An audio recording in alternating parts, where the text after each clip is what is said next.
সাইয়েদনা ওমর ফারুকের রাদিয়াল্লাহু তাআলা আনহুর সন্তান আব্দুর রহমান মিশরে মদ খেয়ে মদ্যপ অবস্থায় ধরা পড়েছে। মদ খাওয়ার কারণে, মদ যদি কেউ পান করে আর যদি প্রমাণিত হয়, তার বিচার হলো ৮০ বেত। আওয়াজ করে বলেন কয় বেত? বাংলাদেশেও তো এই আইন আছে নাকি? বাংলাদেশে আছে? হ্যাঁ, মদ খাইলে ৮০ বেত, এই আইন বাংলাদেশে চালু হোক। আমরা চাই কি চাই না?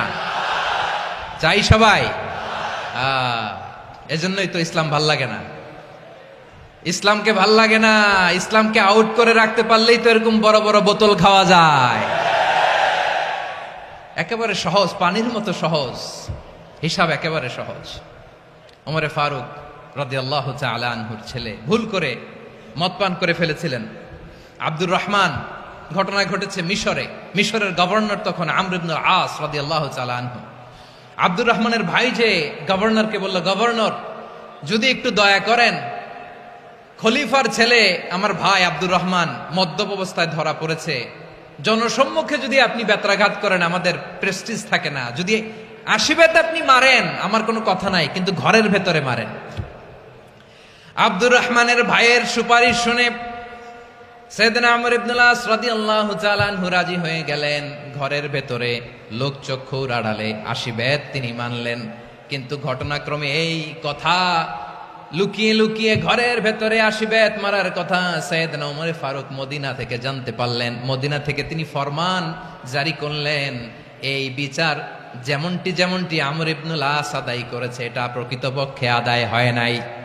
আসো সবাই মদিনায় আসো, আমর ইবনুল আস মদিনায় আসো, আব্দুর রহমানও আসো, সবাই আসো, জনসম্মুখে এই বিচার কার্যকর করতে হবে। সাইয়েদনা ওমর ফারুক মসজিদে নববীর পিলারের মধ্যে নিজের ছেলেকে বাঁধলেন, আবার জনসম্মুখে ৮০টা বেত তার গায়ের মধ্যে মারলেন। মাজমুয়ে ফাতাওয়া ইবনে তাইমিয়া রাহিমাহুল্লাহ উনি এটা নকল করেছেন। এটা সবচেয়ে বিশুদ্ধ মত। আরো অনেক মত আছে, মারা গেছে কবরের উপর, ওগুলো বাদই দিলাম। কেমন খলিফা ছিলেন, কেমন খলিফা! পশ্চিমারা তোমরা জাস্টিস আমাদেরকে শেখাও, ইনসাফ কারে বলে সুশাসন আমাদেরকে তোমরা শিখাও। ওমর ফারুক রাদিয়াল্লাহু তাআলা আনহু ওই বিচারকে তিনি ধর্তব্য মনে করেন নাই। মদিনাতে এনে আবার জনসম্মুখে আবার ৮০ বেত মেরেছেন। মিশরে ওমর ফারুক রাদিয়াল্লাহু তাআলা আনহু আমর ইবনুল আসকে গভর্নর করে পাঠালেন। সেখানে আমর ইবনুল আসের ছেলে একটা প্রতিযোগিতা